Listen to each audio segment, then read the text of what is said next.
Hello, I'm Sarah Shead. I'm an independent producer. I'm also the captain of Artistic Mutiny. Artistic Mutiny was grown after reading a book called Be More Pirate that was written by a serial social entrepreneur. And I've been working with him to look at how we can take sort of pirate principles and apply them to the arts and cultural sector. So what I'm interested in is how can we create a fairer arts for all by drawing on inspiration from the Golden Age pirates. A group of frustrated, underappreciated, low-paid workers have finally had enough. We feel abandoned, we faced uncertainty, and for many of us, life is unclear and unfair. Those that want to help face redundancy, are under-resourced, strangled by outdated systems, unable to take risks, and silenced by the powers that be. Together, we exist on a land run by self-political and self-interested business elite who show absolutely no signs of change. Much of society is affected by an epidemic of anxiety and a crisis of identity. Living costs are rising, income is falling, and the distribution of wealth and opportunity grows more unequal than ever. These are the exact same conditions that the Golden Age pirates faced over 300 years ago. Now, if I had more time and a bottle of rum, I'd share some inspiring pirate stories with you. But Claire said I definitely couldn't plough you all with rum at this time, so we'll save that for later. To cut a long story short, pirates were working-class people who fled the land for a better life on water. Rather than simply voice their complaints over a glass of wine post-show in the bar, I know we've all done it, they chose to do something about the situation. They decided to break the rules and remake the rules. They came up with a new social code made up of rules such as fair pay, fair say, social equality, freedom, and justice. They invented the first global brand before the internet even existed. They recognized same-sex marriage.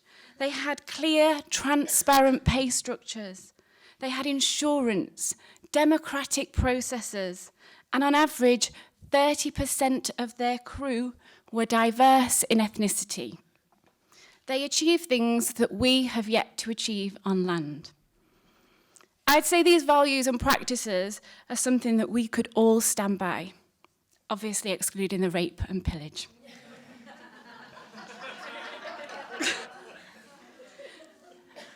But what pirates didn't know was how quite apocalyptic the world would look for us.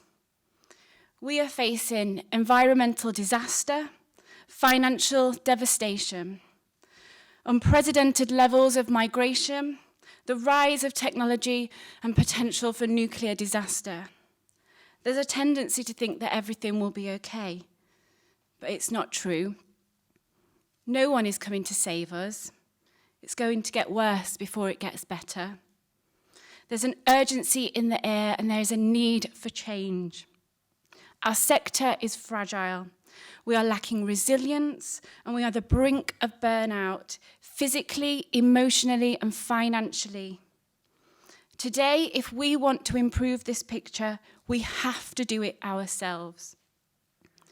The only way out of this mess is a little less Instagram and a lot more action.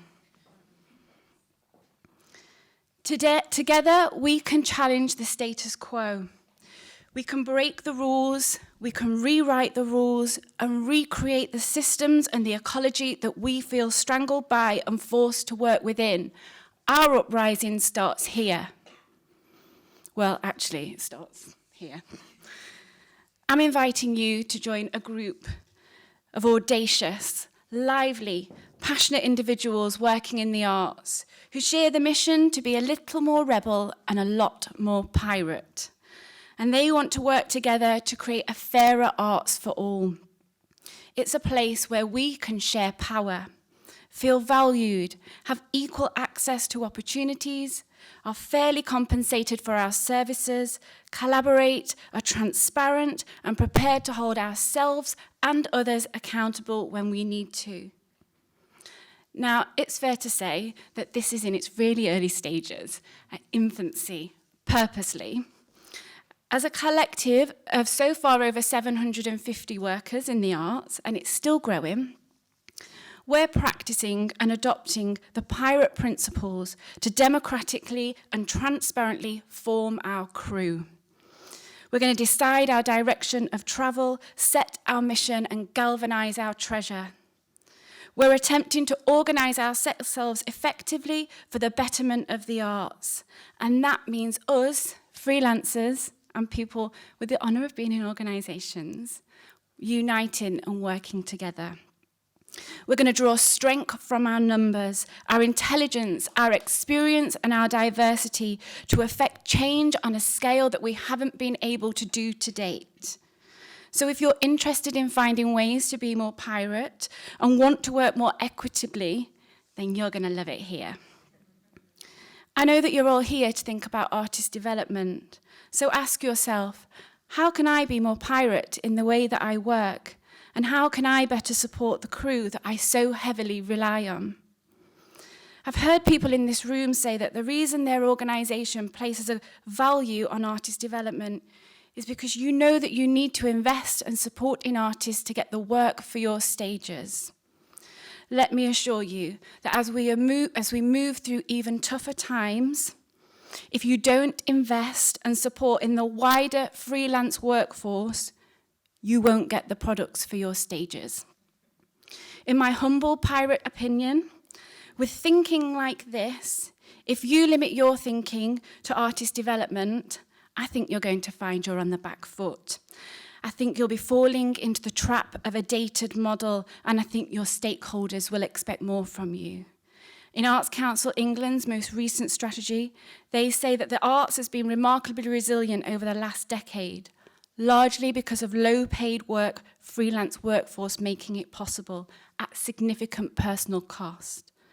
The freelance workforce being the key words here. Our cultural sector will only ever be as strong as the talent on which it is built.